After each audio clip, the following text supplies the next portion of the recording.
আমরা আগে ঘোষণা করেছিলাম, এটা আমাদের জুলাই গণঅভ্যুত্থানকারীদের প্রতি কমিটমেন্ট ছিল। নতুন বাংলাদেশ নির্মাণের যে আমাদের প্রত্যয় ছিল, সেখানকার কমিটমেন্ট ছিল যে আমরা জুলাই গণঅভ্যুত্থান সুরক্ষা ও দায় নির্ধারণ অধ্যাদেশ আজকে ক্যাবিনেটে অনুমোদিত হয়েছে। এটা আশা করি আগামী 5-7 দিনের মধ্যে গেজেট নোটিফিকেশনের মাধ্যমে আইনে পরিণত হবে।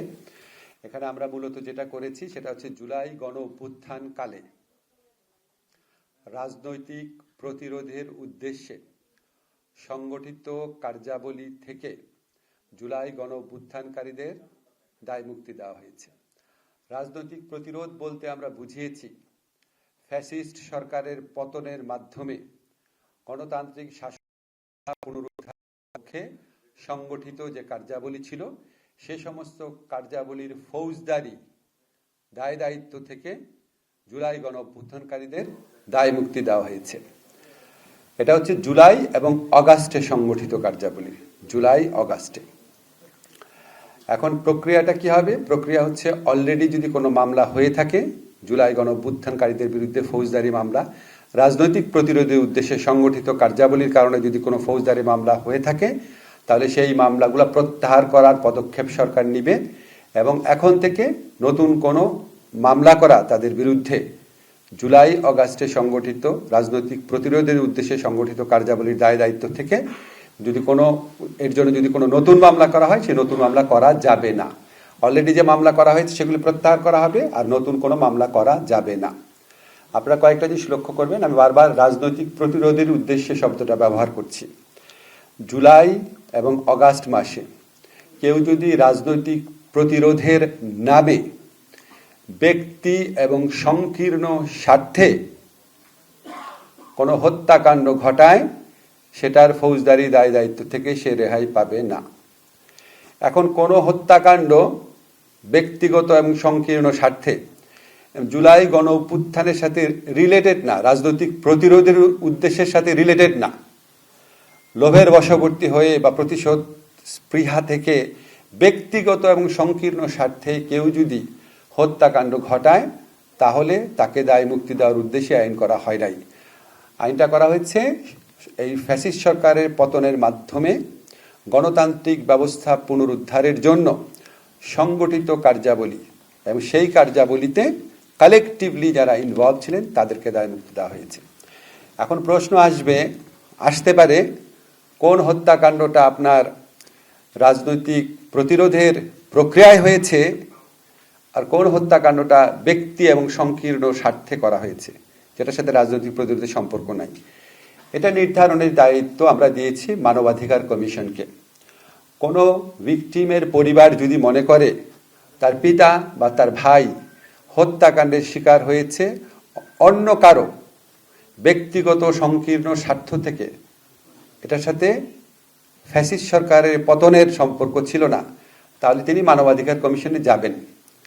মানবাধিকার কমিশন যদি দেখে যে সত্যি এটা ব্যক্তিগত সংকীর্ণ স্বার্থে করা হয়েছে, তাহলে মানবাধিকার কমিশন এটা তদন্ত করবেন, তদন্ত রিপোর্ট দিবেন আদালতে। সেই তদন্ত রিপোর্টই পুলিশের তদন্ত রিপোর্টের মতো করে গণ্য করা হবে। যদি দেখেন যে না, এটা রাজনৈতিক প্রতিরোধের উদ্দেশ্যে সংগঠিত কার্যাবলীর ধারাবাহিকতায় হয়েছে, তাহলে অবশ্যই এই সংগঠিত অপরাধের জন্য সংগঠিত কার্যাবলীর জন্য কোনো অপরাধমূলক দায় দায়িত্ব থাকবে না। অর্থাৎ হিউম্যান রাইটস কমিশন যদি দেখে যে না, যেই হত্যাকাণ্ডটা ঘটেছে এটা রাজনৈতিক প্রতিরোধের প্রক্রিয়ায় ঘটেছে, সেটার কোনো দায় থাকবে না, সেখান থেকে দায় মুক্তি পাওয়া হবে। কিন্তু দেখা যায় যে ব্যক্তিগত সংকীর্ণ স্বার্থে করা হয়েছে, এটার অপরাধমূলক দায় দায়িত্ব থেকে অপরাধী রেহাই পাবে না। এই হচ্ছে মূল কথা। আপনাদের যদি কোনো প্রশ্ন থাকে আপনারা করতে পারেন।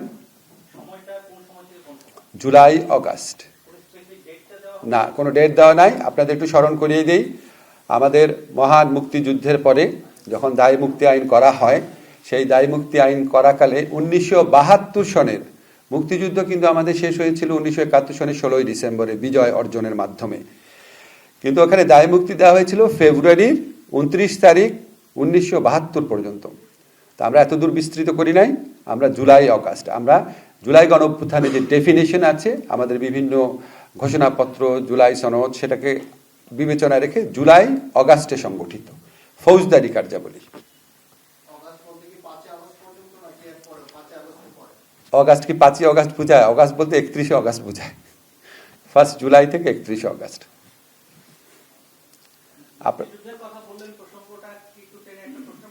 অবশ্যই পারেন, বলেন।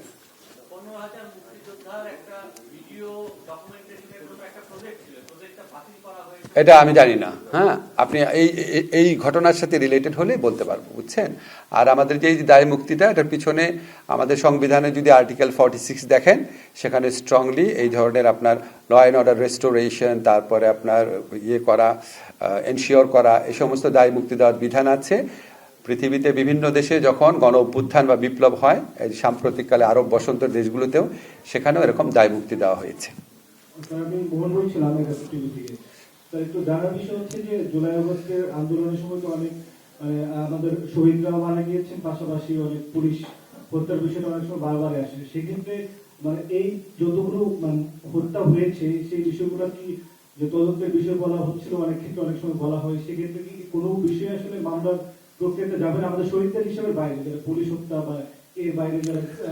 আমি আপনাকে বলেছি, রাজনৈতিক প্রতিরোধের সাথে সম্পর্কহীন অবস্থায় ব্যক্তিগত এবং সংকীর্ণ লোভের বশবর্তী হয়ে বা স্বার্থের বশবর্তী হয়ে যদি কোনো হত্যাকাণ্ড হয়, হত্যার শিকার ব্যক্তির পরিবার যদি মনে করে যে এটার সাথে জুলাই গণ অভ্যুত্থানের সম্পর্ক নাই, উনি হিউম্যান রাইটস কমিশনে যাবেন।